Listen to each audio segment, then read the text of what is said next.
so nake na ga ɗaya ya kashe ɗaya ya kurin sauke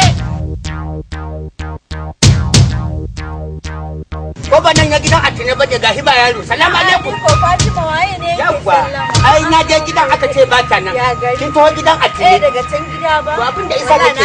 abin da isa nake neman baban ki wani lokaci in an bi ta barawa abu ta mabi sau mutum sai dai ki haƙuri a ɓangaren aiki na rana ne ya ɓaci amma ba mu taɓa irin haka da ba rana ne ya ɗan ɓaci kaɗan ba abin da isa na gaya miki kin san soyayyar ku da wannan yaro ɗan auta ɗan wajen cin daga ɗan auta ai mutum arziki ne wannan ran kulli gani sai ya gaida ni sahu ɗaya muke jam'i da shi a masallaci sallah ta wuce ko ba haka bane abin da isa na zo na same ki yi kokari kan babanki in kashe ki akan san wannan yaro ki yi kokari ki ko dai ki kai mana hi mu huta ko kuma ki kokari ki auri wannan yaro ki huta haushi wai rana a kofar gidan sahura mai dan wake sallau makane zahi ne mai ziga shi kuma shi kuma dayyabu dan wajen Alhaji Musa mai fulawa wai shi ne mai ziga shi wai yi kokari tunda yar mai kafewar kai ce jatumar ki ma ya yar udawa ce wai ki kukuta wai kukuta kai ki to me ka to ne baban na yanzu zai kashe ni ai ko sai na gaya mu umman mu dan kafin ya kashe ni ma a dauki kwakwaran mataki haka nake son ka hadda tone wai baban wai kakan jatumarki wai da riga ɗaya in mutu kamar mai kiɗan gani sai ba daɗi ba daɗi irin wannan to abin da isa na zo kenan abin da isa na zo kenan ki yi kokari ki mai da kai ya Allah da aiko kafin ma ya kashe ni za a dauki kwakwaran mataki kuma ma me ne za a sai a ce na kulla babana a cikin ma kuma me za a sai na kawo shi yan sanda sai da kulle ne za a yi yabo yan sanda tafi da shi Abuja ga Abuja nan da guraren ajiye mutum da haka nake son ka kusura gurbi duk inda majalisa take ni ka dinga zuwa kana jiwo min zance sai an jima kafin wani abu ya faru ni sauri ki koma sai an jima sauri ki koma madalla sai an jima dan ma na kulle bala'i nan ma na dona masifa nan ma na hada jafa'i da jidal ya sa dai sai dai kuma ina tsoron haduwa da Allah astaghfirullah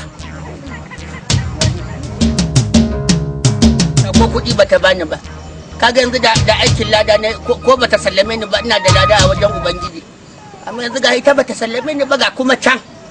kai Allah ya kiyaye Jinnaka, wannan abin ya saba Allah da ma'aiki don kuna gaba.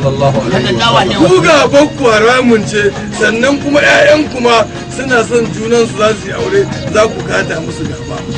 Wannan babu tunani a cikin wannan ba. Wannan magana ya yi mana. Duk wanda ya kwana uku bai magana da ɗan uwansa ba, in ya mutu wuta za a wurga shi. Ya tabbata a sunna dole to aran makonda da Allah ya ba mu nisan kwana ina jin ni wannan ba kwana uku ba mu mun fi kwana 3000 ma ba mu da kyakkyawan layi to ku yi istighfari mace ce na kasashe shekara da shekaru shin na ga ai mun san ko me ya faru shi za mu ce gaya maka shi za mu ce gaya maka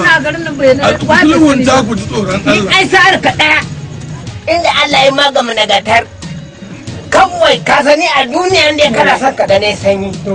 ko jikina ya sanyi ko kuma na tsaya tattar ka ambata annan Muhammadu sallallahu alaihi wasallam don ka ga mun ka faɗo na ni ka gama